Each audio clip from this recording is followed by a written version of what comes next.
Thank you. Thank you for the introduction. And thank you for inviting me to speak today. I'm always happy to talk about sports. And today is an important day in the relationship between sport and peace and international development. So I have a few remarks prepared, and then I'm happy to take any questions that you might have at the end, because there are lots of important aspects of this relationship between sport and peace that we can dig into, I'm sure.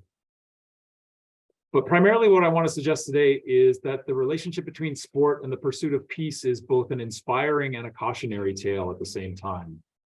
And we have lots of examples to help us understand this relationship, I think. In 1914, for example, sport contributed to a fleeting Christmas truce during World War I, when British and German soldiers crossed the trenches of the Western Front for an impromptu game of football.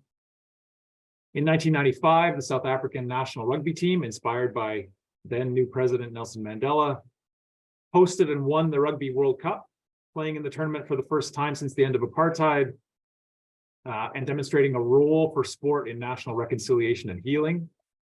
And in 2013, the United Nations named today, April the 6th, as the annual International Day of Sport for Development and Peace, commemorating the first modern Olympic Games in Athens in 1896, and calling on sport to contribute to peace and reconciliation on a global scale. So those are the positive examples, but sport also has a rather dubious record in relation to peace. In 1969, for example, the 100-hour war between El Salvador and Honduras, which is also known as the Football War, started after riots during a World Cup qualifying match between the two countries ignited existing tensions. Similarly, a riot between supporters of Dinamo Zagreb and Red Star Belgrade in 1990 took place on the eve of the violent breakup of Yugoslavia and helped to foment the war that was to come. And more recently, athletes who have used sport as a platform to speak out against racism and police violence have regularly found themselves vilified by fans, by reporters, and by politicians, suggesting that at some level, sport has failed to provide a platform that unites people around peace and understanding. And these examples harken back to George Orwell's infamous quotation that serious sport is war minus the shooting. So what does this somewhat checkered past tell us about sport and its potential to contribute to peace, conflict resolution, or universal understanding today? So what I want to suggest is there are at least three implications that we should consider when we think about the relationship between sport and peace. First, there's the question of what sport offers in and to a globalized and interconnected world like the one that we live in. I think it's worth reflecting on the fact that sport is undoubtedly a globally recognized cultural form. The FIFA World Cup, for example, the FIFA World Cup final in particular remains the world's most watched broadcast event. And it's undoubtedly the case that around the world, people engage in sports and physical cultural activities in ways that often and regularly transcend language, geography, or social class. And this suggests that there is at least an opportunity to unite people around the common interest that global sport provides. However, and this is the second implication, I'm going to suggest that sport is not a replacement for what are the often messy politics and politicking that are required, as well as the deeply human activities that are necessary to achieve peace. And the example that I think really helps us to see this is the case of Mandela and the 1995 Rugby World Cup. I think it's particularly instructive.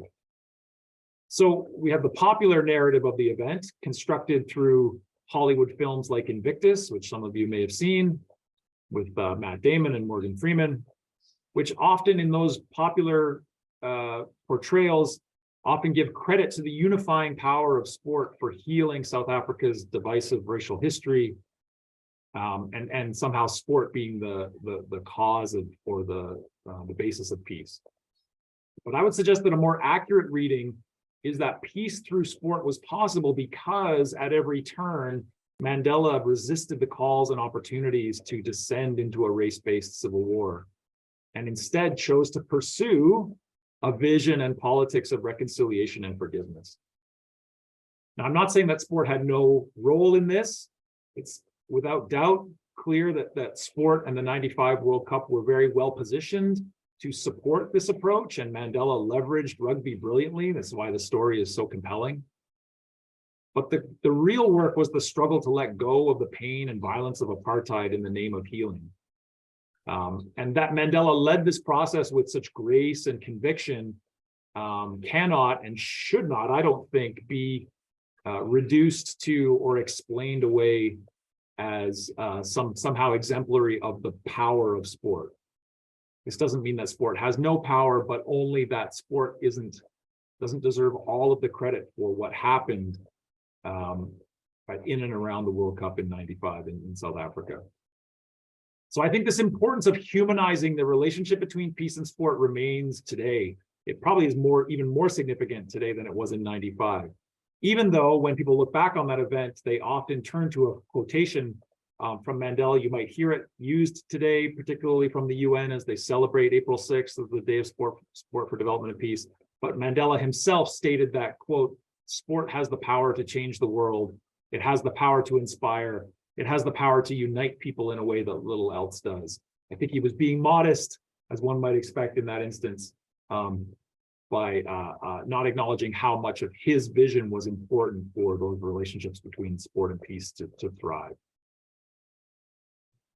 So then my third implication to share with you today is that I would suggest that sport's potential contributions to peace and reconciliation do not emerge from or rest in any kind of like mythical transcendence of violence and conflict, or any kind of sense that somehow sport is above or outside of politics.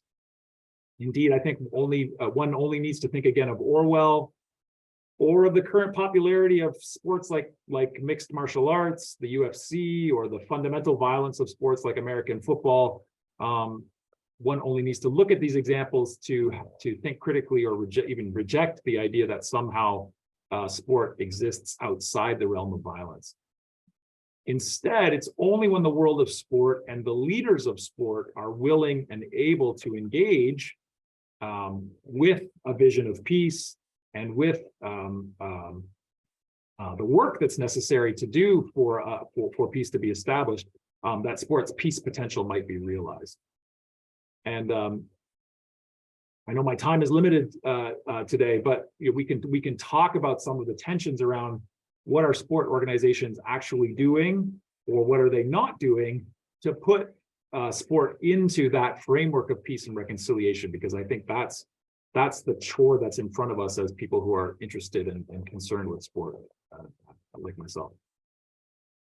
So with those three implications in mind, then let me just offer some concluding remarks, and then I'm happy to open it up and have a discussion. What is called for then, and sorely needed, I think, in these times of military aggression, the climate emergency, the ongoing fallout of a global pandemic, what is needed are organizations and policies and leaders within sport that support a strong, ethical, and direct engagement with the political struggle for peace and justice.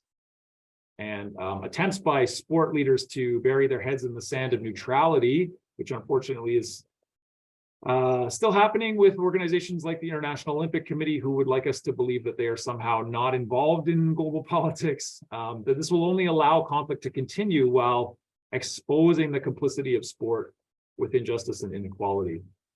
And at some level, I think making hypocrites of those who enjoy expounding on sport's peaceful foundations. But there is possibility, there is hope, and there is real reason to think about sport's peaceful contributions. And I think that given the crises that the Earth is facing, the time is now for, and this is the work that I'm doing at the university, for sports to get off the political sideline and get into the game of pursuing peace and justice. So thank you very much for your attention.